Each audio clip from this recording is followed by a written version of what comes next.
Good evening. I myself Rohit, and our today lecture is molecular basis of inheritance MCQ. Student आज हम लोग at least 30 MCQ complete करेंगे और इन MCQ के साथ हम लोग जितने भी इनके ऑप्शन होंगे उनको भी हम लोग क्लियर करते चलेंगे। तो एटलीस्ट आप ये लगा लो कि एक क्वेश्चन के साथ मैं आपको 4 क्वेश्चन उससे रिलेटेड जो भी आपका कंटेंट होगा वो कंप्लीट कराऊंगा। स्टूडेंट फर्स्ट क्वेश्चन आता है हमारा Hershey and Chase experiment. First question है Hershey and Chase experiment provide DNA as the genetic material was based on the principle. वो कौन से प्रिंसिपल पे बेस्ड था? हम लोगों ने पढ़ा था कि हर्सी और चेज ने क्या किया था, ई कोलाई को बैक्टीरियोफेज के साथ क्या कराया था, ट्रीट कराया था। ई कोलाई को बैक्टीरियोफेज के साथ इस तरीके से ट्रीट करवाया था और यहां से उसका जो जेनेटिक मटेरियल था वो आपका ई कोलाई के अंदर डाल दिया था। अब बेटा इस प्रोसेस को हम लोग क्या बोलते हैं? देखो ट्रांसलेशन को तो क्या बोलते हैं हम लोग, प्रोटीन की फॉर्मेशन बनना। ट्रांसक्रिप्शन को हम लोग क्या बोलते हैं, आरएनए की फॉर्मेशन होना। ट्रांसफॉर्मेशन क्या होता है, जब कोई बैक्टीरिया अगर सराउंडिंग से कोई डीएनए या आरएनए मटेरियल को अपने अंदर डाल लेता है तो उसको हम ट्रांसफॉर्मेशन कहते हैं। और ट्रांसडक्शन होता है बेटा जब एक बैक्टीरिया के अंदर आप जो जेनेटिक मटेरियल है वो किसी ऑर्गेनिज्म के थ्रू डाला जाता है। ठीक है ना? तो हमारा आंसर क्या जाएगा बेटा, किसके ऊपर बेस्ड था? ट्रांसडक्शन के ऊपर। ठीक है, इन दोनों के अंदर ध्यान रखना कि एक के अंदर तो एक बैक्टीरिया सराउंडिंग से क्या करता है, आपका जेनेटिक मटेरियल उठा लेता है, लेकिन यहाँ पे आपका डाला जाता है। ठीक है, बैक्टीरिया के अंदर, उसको मैं क्या बोलता हूं, ट्रांसडक्शन। नेक्स्ट क्वेश्चन आता है बेटा टेमिनिज्म। टेमिनिज्म क्या होता है? टेमिनिज्म क्या होता है बेटा? टेमिनिज्म वो प्रोसेस होता है जिसके अंदर आप रिवर्स ट्रांसक्रिप्टेज के बारे में पढ़ते हो। रिवर्स ट्रांसक्रिप्टेज कहाँ काम आता है बेटा? रिवर्स ट्रांसक्रिप्टेज आपका कहाँ काम आता है? जब बेटा आपको आरएनए से किसकी फॉर्मेशन करनी हो, डीएनए की फॉर्मेशन करनी हो, तब आपका एंजाइम काम आता है बेटा कौन सा? Reverse transcriptase. ठीक है ना? तब आपका एंजाइम काम आता है रिवर्स ट्रांसक्रिप्टेज। तो इस टर्म को मैं क्या बोलता हूं बेटा? टेमिनिज्म बोलता हूं। ठीक है, तो देखो ये ऑप्शन क्या कह रहा है, an affect of cytoplasm on functioning of DNA. नहीं बेटा, डीएनए की फंक्शनिंग पे कोई इफेक्ट नहीं होगा। A circular flow of heredity material. नहीं बेटा, ये भी नहीं है।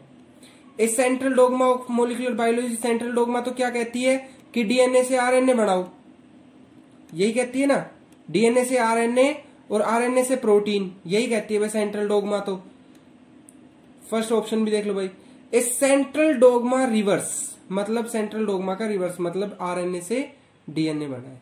ठीक है बेटा, तो यही आपका आंसर है कि टेमिनिज्म क्या होता है, आप आरएनए से डीएनए बनाते हो। Next question, which enzyme which can break and seal the DNA strand. कौन सा एंजाइम आपका डीएनए स्ट्रैंड को बनाता और तोड़ता है? रिवर्स ट्रांसक्रिप्टेज के बारे में बात करता हूं, रेस्ट्रिक्शन एंडोन्यूक्लियस के बारे में बात करता हूं बेटा। रेस्ट्रिक्शन एंडोन्यूक्लियस क्या करता है, आपका डीएनए के ऊपर एक पर्टिकुलर साइट पे बेटा कट लगाता है, लेकिन बेटा जोड़ता नहीं है। प्राइमेज क्या करता है बेटा, जब आपकी ट्रांसक्रिप्शन हो रही होती है डीएनए के ऊपर, तो यहाँ पे आपका कुछ एक शुरू में इनिशियली प्राइमर चाहिए होते हैं, उनको कौन बनाता है? प्राइमेज। हेलिकेज क्या होता है बेटा, डीएनए को ऐसे ओपन करता है, मतलब दोनों साइड ऐसे ओपन करता है, जैसे कैंची काटती है ना, सीजर काम करती है, उस तरीके से डीएनए जो होता है उसके बीच में कट लगाता है, उनके हाइड्रोजन बॉन्ड को तोड़ता है और डीएनए को बेटा इस तरीके से आपको ओपन कर देता है। ठीक है ना, हेलिकेज का काम आ गया। टोपो आइसोमेरेज क्या काम करता है बेटा? टोपो आइसोमेरेज क्या करता है, जो डीएनए होता है इस पे कट लगा के, और जो इस पे जैसे रस्सी होती है ना उसमें उलझन हो जाती है, उसी तरीके से डीएनए की उलझन को भी कम करता है, और जब डीएनए स्ट्रेट हो जाता है तो दोबारा से उसको क्या कर देता है, लाइगेट कर देता है, चिपका देता है। तो आंसर हमारा क्या जाएगा बेटा? टोपो isomerase second.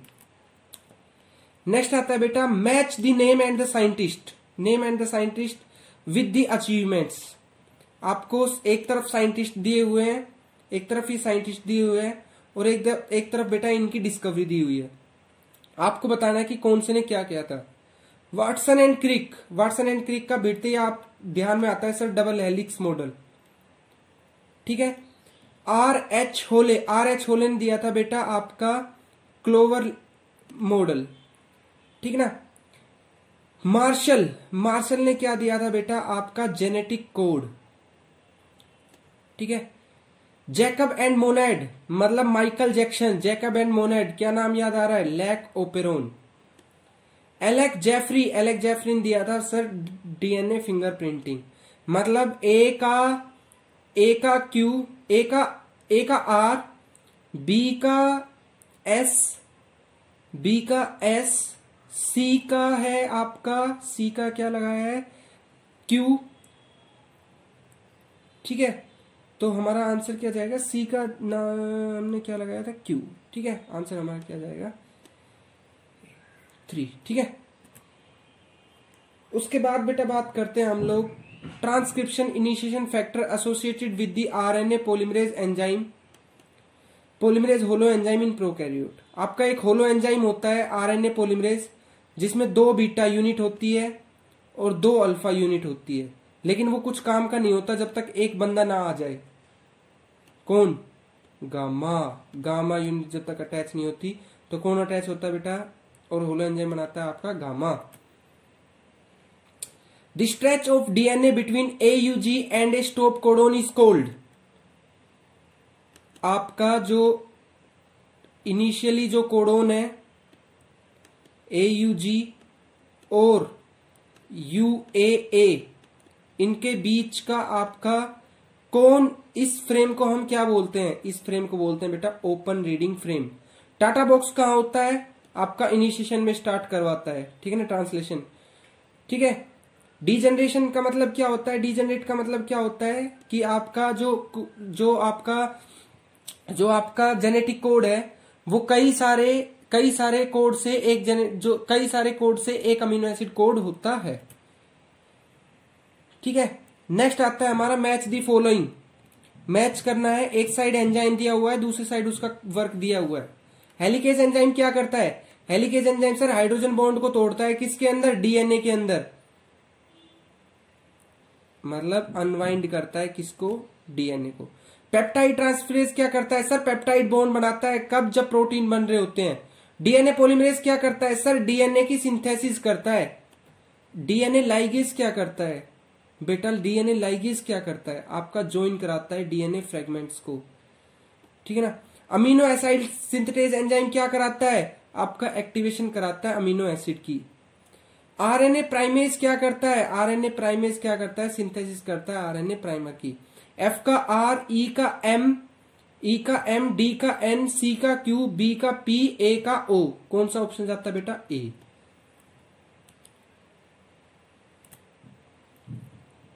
Gene which are active all the time. कौन से जीन होते हैं बेटा जो हमेशा एक्टिव रहते हैं और जो हमेशा चाहिए होते हैं, वो कौन से जीन होते हैं, उनको हम क्या बोलते हैं, उनको बोलते हैं हम लोग बेटा हाउस कीपिंग जीन। उनको हम क्या बोलते हैं, housekeeping gene. Sickle cell anaemia is caused by, आपने पढ़ा होगा बेटा किसके बारे में, सिकल सेल एनीमिया के बारे में। और आपने ये देखा होगा कि जो ग्लूटामिन है वो वैलिन के अंदर चेंज हो जाता है। कैसे, जहां GAG आना था वहां क्या आता है, GUG आ जाता है। और ये किसको कोड करता है, वैलिन को कोड करता है। ये किसको कोड करता था, ग्लूटामिक एसिड को कोड करता था। कौन सी चेन पे, बीटा चेन पे। कौन सी पोजीशन पे, 6th पोजीशन पे। बेटा ये सारी बातें आपको ध्यान रखनी होती है। ठीक है ना। कौन सा ऑप्शन जाता है, glutamic acid is replaced by valine in beta polypeptide chain. ठीक है ना, answer number 2। Next, wobble position means, wobble position का मतलब क्या होता है बेटा, आपका जो टीआरएनए था बेटा, टीआरएनए का जो अमाउंट होता है वो उतना अमाउंट नहीं होता जितने जेनेटिक कोड होते हैं, उनसे कम होता है, उनसे कम होता है। तो इसका मतलब क्या है, इसका मतलब क्या है आपका, इसका मतलब क्या है कि यहाँ पे वोबल हाइपोथेसिस आई थी कि जो एक कोड होता है वो आपका अल्टर्ड हो जाता है, वो आपके कई सारे अमीनो एसिड को कई सारे, जैसे जी को भी, यू को भी, ए को भी कोड कर लेता है। बेस को कोड कर लेता है, इस वजह से फोबोल हाइपोथेसिस आई थी। तो ये बेसिकली क्या करता है बेटा, कोड को आपका अल्टर्ड कर देता है। ठीक है। पेप्टाइड ट्रांसफेरेज के बारे में आप क्या समझते हो? सर पेप्टाइड ट्रांसफेरेज जो एंजाइम है वो पेप्टाइड बॉन्ड बनाता है। जब आपकी ट्रांसलेशन होती है इस तरीके से, तो आपका यहाँ पे जो पी साइट और ए साइट जो होती है इनके बीच में पेप्टाइड बॉन्ड बनाता है। तो ऊपर की साइट में आपका पेप्टाइड ट्रांसफेरेज एंजाइम प्रेजेंट होता है, मतलब बड़ी साइट में, मतलब 23R RNA साइट में प्रेजेंट होता है। क्या बनाता है? पेप्टाइड बॉन्ड भी बनाता है। और किसका कंपोनेंट है बेटा? राइबोसोम का कंपोनेंट भी है इसके अंदर प्रेजेंट है ना, बड़ी राइबोसोम यूनिट के अंदर। तो इसलिए आंसर क्या जाता है बेटा? All the above, all the 3। If DNA contain 1000 base pair, बेटा 1000 बेस पेयर, 1000 बेस पेयर है उसके पास, आपको लेंथ बतानी है डीएनए की। और हमें पढ़ा था बेटा कि जो डीएनए होता है, दो बेस के बीच में बेटा जो डिस्टेंस होता है वो 3.4 नैनोमीटर या फिर 334 आर्मस्ट्रॉन्ग, ये भी बोल सकता हूं। ठीक है, ठीक है ना, 3.4 आर्मस्ट्रॉन्ग, ठीक है, 3.4 आर्मस्ट्रॉन्ग या 34 नैनोमीटर, ये बोल सकता हूं। ठीक है, ठीक है। अब अगर मान लो इस 3.4 आर्मस्ट्रॉन्ग को मैं 1000 के साथ बेटा मल्टीप्लाई करता हूं, तो क्या आएगा हमारा आंसर? क्या आएगा हमारा आंसर? काटने के बाद 3400 आर्मस्ट्रॉन्ग। ठीक है। उसके बाद if the double stranded DNA has 20% thymine, आपको बताना है बेटा ग्वानिन कितना प्रेजेंट होगा। एक डीएनए के अंदर जो थाइमीन है वो 20% दे रखा है, तो हमें ग्वानिन का परसेंटेज बताना है। इसको सोल्व कैसे करेंगे बेटा? देखो थाइमीन है कितना? 20%, टोटल 100% एक सॉल्यूशन मान लो, और उसमें थाइमीन कितने हैं? 20 है। तो बेटा मैं ये कह सकता हूं क्या कि जो एडिनिन है वो भी 20 होंगे, क्योंकि ए जो है वो टी के साथ बाइंड करता है। तो जहां जहां टी चलेगा वहां वहां ए चलेगा। अब बेटा ये दोनों अगर मान लो ये दोनों कितने मिलके ये दोनों कितना बना रहे हैं? 40 बना रहे हैं। बच कितना गया? 60 बच गया। बच गया ना 60। 100 में से भाई 40 तो इन्होंने बना दिया। बच कितना गया? 60 बच गया। अब बेटा इसमें से 30 आपका ग्वानिन प्रेजेंट होगा और 30 आपका साइटोसिन प्रेजेंट होगा। ठीक है ना, तो 30 आपका ग्वानिन और 30 आपका साइटोसिन प्रेजेंट होगा, जब जाके आपका टोटल 100% कंप्लीट होगा। तो इसलिए आंसर क्या जाएगा बेटा? 30%। ठीक है। नेक्स्ट आता है हमारा the net electric charge on DNA and histone. अब आपसे मैं पूछता हूं कि डीएनए के ऊपर कौन सा चार्ज होता है? आप एकदम से जवाब दोगे सर डीएनए के ऊपर नेगेटिव चार्ज होता है। आपने अपनी वीडियो के अंदर पढ़ाया था डीएनए के ऊपर नेगेटिव चार्ज होता है। हिस्टोन के ऊपर अगर इनको बांध के रखना है तो कौन सा चार्ज होना चाहिए? पॉजिटिव। तो दोनों क्या होती है बेटा? नेट चार्ज क्या हो जाता है? 0, neutral. Which of the following is true with respect to AUG? AUG के रिस्पेक्ट में क्या चीज ठीक है? भाई एयूजी जो है ना वो इनिशिएशन कोडोन होता है, ये तो सबको पता बात लग गई होगी। और ये किसको कोड करता है? मिथ्योनिन को कोड करता है। और बेटा ये प्रोकैरियोट के अंदर नहीं करता, यूकैरियोट के अंदर भी करता है। इसलिए आंसर क्या जाएगा? All of the above. ठीक है, आंसर क्या जाएगा हमारा? All of the above. Next आता है the amino acid attach to tRNA at its. बेटा एक बार टीआरएनए की ना सारी साइट पढ़ लो। जो टीआरएनए है ना बेटा, ये आपका इस तरीके से एमआरएनए के नीचे अटैच होता है। ये साइट तो कौन सी होती है? Anticodon site. यहाँ पे आपके अमीनो एसिड अटैच होते हैं। ये कौन सा एंड होता है आपका? 3' एंड। ठीक है, यहाँ पे इस साइड से वो राइबोसोम से अटैच होता है। ये कौन सी होती है? साई लूप। ठीक है ना, तो अमीनो एसिड की पूछिए बेटा, अमीनो एसिड कहाँ अटैच होते हैं बेटा? 3' एंड पे, जहां पे सीक्वेंस क्या होता है? CAA। ठीक है ना, तो आंसर क्या जाएगा बेटा? 3' एंड पे। Next the initiation to initiate translation the mRNA first bind to. बेटा डीप क्वेश्चन है कि पहले एमआरएनए को कहां बाइंड होना पड़ेगा? बड़ी देखो बेटा राइबोसोम आपका एक इस तरीके से प्रेजेंट है, एक इस तरीके से प्रेजेंट है। आपसे पूछता है कि एमआरएनए पहले इसके ऊपर जाके अटैच होता है या छोटी वाली साइट के ऊपर अटैच जाके होता है, तो आप ढंग से बताओगे बेटा कि जो एमआरएनए होता है सबसे पहले वो छोटी वाली साइट पे जाके अटैच होता है, क्योंकि उसे सीक्वेंस मिलता है एक साइन-डर्नेगो सीक्वेंस, ठीक है ना, उस वजह से वो जो एमआरएनए है उस छोटी वाली साइट पे जाके अटैच होता है। Which was the last human chromosome to be completely sequence, बताया था ना कि ह्यूमन जीनोम प्रोजेक्ट के अंदर सबसे ज्यादा टाइम किसके लिए लगा था, सबसे फर्स्ट क्रोमोसोम के ऊपर लगा था। क्यों लगा था, क्योंकि ये सबसे बड़ा होता है, इस पे सबसे ज्यादा इंफॉर्मेशन होती है, इसलिए बेटा सबसे बड़ा जो होता है वो क्रोमोसोम 1 होता है। सबसे छोटा कौन सा होता है, chromosome 5। If Meldson and Stella experiment is continue for 4 generation in bacteria, the ratio of N15 N15 N15 N14 N14 N14 containing DNA in 4th generation would be, बेटा जो हमारा नेल्सन एंड स्थेल का जो एक्सपेरिमेंट था उसके अंदर हमने ये देखा था कि शुरू में उसने क्या लिया था, जो अपना डीएनए था उसमें जितने भी बेस थे आपके N15 टाइप के लिए थे, ठीक है ना, N15 टाइप के लिए थे। फिर उसने क्या कर दिया था, N14 के अंदर डाल दिया था, N14 सॉल्यूशन के अंदर डाल दिया था। मतलब अब इन N15 के ऊपर क्या बनना शुरू हो गया था, N15 के ऊपर क्या बनना शुरू हो गया था, आपका N14 बनना शुरू हो गई थी।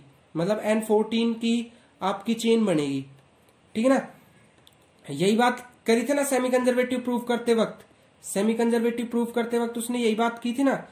तो बेटा अब जब आपका नेक्स्ट वो आता है तो उसमें एक तो आपकी पेरेंटल जैसी बनती है और एक आपकी N14 वाली बनती है। तो इस तरीके से बेटा अगर 4 जनरेशन है, मतलब एक में 2 हो गया, 2 से 4 हो गया, 4 से 8 हो गया, तो इस तरीके से 4 जनरेशन जो है वो 2 की पावर 4 से चेंज होगी। तो टोटल कितने बनेंगे बेटा, आपके 16 डीएनए बनेंगे। अब बेटा 16 डीएनए में ये तो कहीं बचेगा नहीं N15 वाला, तो क्योंकि ये तो यही आपका चेंज हो गया, ठीक है ना। तो N15 वाला तो 0 बचेगा बेटा, ठीक है, देखो इन दोनों के अंदर 0 है। अब बात आती है कि N15 और N14 और N14 और N14, तो बेटा जो N15 और N14 वाले हैं ना, ये तो आपके एंड तक 2 तो आपके हमेशा प्रेजेंट रहेंगे ही, ठीक है ना, कभी गायब नहीं होंगे। और N14 वाले हैं बेटा वो आपके नए बनते चले जाएंगे। तो 2 तो हमेशा जो है N15 वाले बचेंगे, 2 तो आपके 15 और 14 वाले बचेंगे, ठीक है ना। और जितने भी नए बनेंगे 16 बनाने ना, और जितने भी नए बनेंगे वो आपके कौन से होंगे, N14 वाले होंगे, और वो कितने होंगे आपके 14 बनेंगे। टोटल कितने होंगे 16। आप रेशियो काटोगे तो कितना आएगा 1:7। आंसर क्या जाएगा हमारा 1:7। नेक्स्ट आता है बेटा आपका, नेक्स्ट क्वेश्चन आता है, in a DNA strand the nucleotides are link together by. बेटा एक बार सबको सारे बॉन्ड को हम लोग पढ़ लेते हैं। बेटा डीएनए के अंदर ये बॉन्ड कहां देखा था हमने, हाइड्रोजन बॉन्ड ये देखा था सर ए और टी के बीच में, जी और सी के बीच में जो आपके बेस पेयर जो बॉन्डिंग करते हैं ना वो हाइड्रोजन बॉन्डिंग होती है। पेप्टाइड बॉन्ड कहां देखा था बेटा, पेप्टाइड बॉन्ड देखा था सर जहां प्रोटीन बनते हैं। ग्लाइकोसाइडिक बॉन्ड कहां देखा था, ग्लाइकोसाइडिक बॉन्ड देखा था बेटा जो आपकी शुगर थी ना, जो आपकी पेंटोज शुगर थी, जो आपकी पेंटोज जो है वो शुगर थी, वो जब बेस के साथ अटैच होती थी तो वो बॉन्ड बनता था आपका ग्लाइकोसाइडिक बॉन्ड। तो बेटा ये फोस्फोडाइस्टर बॉन्ड कहां बनता था, सर ये फोस्फोडाइस्टर बॉन्ड ना जब हम 2 न्यूक्लियोटाइड को ऊपर नीचे की तरफ अटैच करते थे ना, तो यहाँ पे आपका दोनों के बीच में फोस्फोडाइस्टर बॉन्ड बनता था, इसलिए बेटा 2 न्यूक्लियोटाइड को अटैच कौन करके रखता है, phosphodiester bond. The promoter site and the terminator site for transcription are located in, भाई आपका 5' to 3' डायरेक्शन में चलता है, कौन, आरएनए पॉलीमरेज। तो प्रमोटर तो कहां होना चाहिए 5' एंड पे, और टर्मिनेटर कहां होना चाहिए 3' एंड पे प्रेजेंट होना चाहिए, ठीक है ना। तो आंसर क्या जाएगा हमारा B. Next question, human chromosome with highest and least number of gene. अभी बताया बेटा सबसे बड़ा क्रोमोसोम कौन सा होता है और सबसे छोटा क्रोमोसोम कौन सा होता है। आप झट से कहोगे सर आपने अभी बताया कि जो क्रोमोसोम 1 होता है वो सबसे बड़ा होता है और जो क्रोमोसोम Y होता है वो सबसे छोटा होता है। आंसर क्या जाएगा सी, क्रोमोसोम 1 पे सबसे ज्यादा जीन और क्रोमोसोम Y पे सबसे कम gene. Who among the following scientist had no contribution in the development of double helix model. एक एक ऑप्शन को करते हुए चलेंगे, एक एक ऑप्शन को। फ्रैंकलिन एंड विल्किंस ने क्या दिया था, एक्सरे एक्सपेरिमेंट के थ्रू आपका डीएनए बताया था कि डीएनए नाम की कोई चीज होती है। एरविन चारगाफ ने क्या किया था, डीएनए के अंदर A+G=T+C दिया था। ये तो बेटा तीनों के तीनों किससे रिलेटेड है, डीएनए से रिलेटेड है।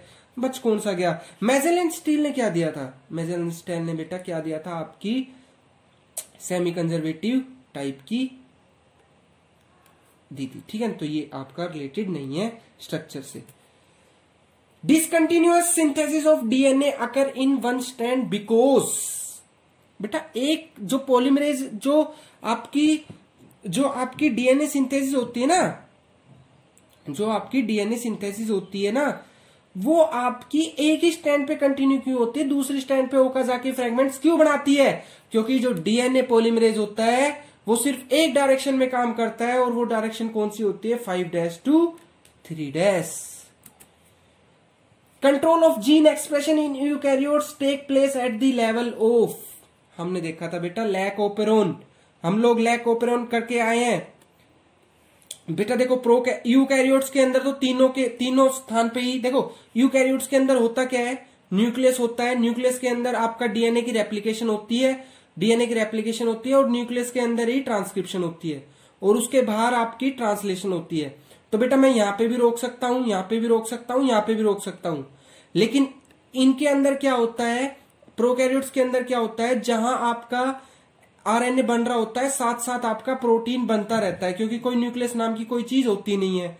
ठीक है ना, तो बेटा आपका जो आंसर जाता है वो होता है आपका ट्रांसक्रिप्शन। सिर्फ ट्रांसक्रिप्शन लेवल पे आप उसको रोक सकते हो। ठीक है ना। Next, eukaryotic RNA polymerase 3 catalyse the synthesis of, हम लोग ना तीनों पॉलीमरेज की करते हैं। पॉलीमरेज 1 क्या करता है, पॉलीमरेज 1 क्या करता है सर, पॉलीमरेज जो 1 है ना वो आपका आरआरएनए बनाता है, आरआरएनए बनाता है। पॉलीमरेज 2 क्या करता है, पॉलीमरेज 2 जो है ना सर वो आपका एमआरएनए बनाता है। और पॉलीमरेज 3 क्या बनाता है, पॉलीमरेज 3 जो है वो आपका टीआरएनए बनाता है। और एक बात और याद रखने की है बेटा, 5.8 आरएनए भी बनाता है। ये क्वेश्चन बहुत बार आता है। ठीक है ना, तो हमारा आंसर क्या जाता है बेटा अभी के लिए, टीआरएनए। और उसके साथ साथ बेटा आपको ये भी याद रखनी है। In E coli the lac operon get switch on when, lac operon आपका कब स्विच ऑन होता है, जब आपका लैक्टोज आपका प्रेजेंट होता है। हमने देखा था कि लैक ओपेरोन के अंदर क्या था, लैक ओपेरोन के अंदर क्या था, अगर ये डीएनए है तो यहाँ पे एक ऑपरेटर साइट होती है और एक इनहिबिटर साइट होती है। ये इनहिबिटर साइट यहाँ पे अपना प्रोडक्ट बना के उसका प्रोडक्ट ऑपरेटर के ऊपर जाके लगता था और साइट को ब्लॉक कर देता था, इस वजह से आपका प्रोडक्ट नहीं बनता था। लेकिन जैसे ही बाहर से आप लैक्टोज डालते थे तो ये जो प्रोडक्ट जो आपका ऑपरेटर के ऊपर जाके लगता था इसकी शेप चेंज कर देता था, और शेप चेंज होने की वजह से बेटा ये ऑपरेटर के ऊपर जाके नहीं लग पाता था, इसलिए आपका जो चेंज था वो नहीं हो पाता था। ठीक है, जो चेंज था वो आपका नहीं हो पाता था। ठीक है, तो इस तरीके से बेटा आपका जो लैक्टोज है वो आपका क्या करता है, स्विच ऑन करता है। Central dogma of molecular biology was modified by the discovery of, किसकी डिस्कवरी थे, सेंट्रल डोगमा जो है वो दोबारा से मॉडिफाइड हुई। सेंट्रल डोगमा था क्या भाई, डीएनए से आरएनए, आरएनए से प्रोटीन। लेकिन बेटा जैसे ही ये पता है ना कि आरएनए से भी डीएनए बन सकता है, रिवर्स ट्रांसक्रिप्टेज की वजह से सेंट्रल डोगमा के अंदर चेंजेस आने लगे। ठीक है, उसके बाद बेटा बात क्या आती है, in lac operon of E coli the I gene code 4, I gene क्या करता था बेटा, अभी बताया था कि अगर ये डीएनए है तो जो आई जीन है वो एक इस तरीके का रिप्रेशर आपका प्रोड्यूस करता था जो ऑपरेटर साइट पे के ऊपर जाके अटैच हो जाता था और कोई भी प्रोटीन को नहीं बनने देता था, जो ऑफ कंडीशन में रखता था। इसलिए क्या काम करता है बेटा, आइजीन रिप्रेशर की तरह काम करता है। ठीक है, okay, thank you guys, thank you so much. अगर आपको बेटा वीडियो अच्छी लगी हो, क्वेश्चन आपको लगा हो कि हाँ बिल्कुल अच्छे समझ में आए हो, तो वीडियो को बेटा लाइक जरूर करिएगा, शेयर करिएगा, ताकि मुझे मोटिवेशन मिले, आगे मैं ऐसी वीडियो लेके आता रहूं। Okay, thank you guys, thank you so much.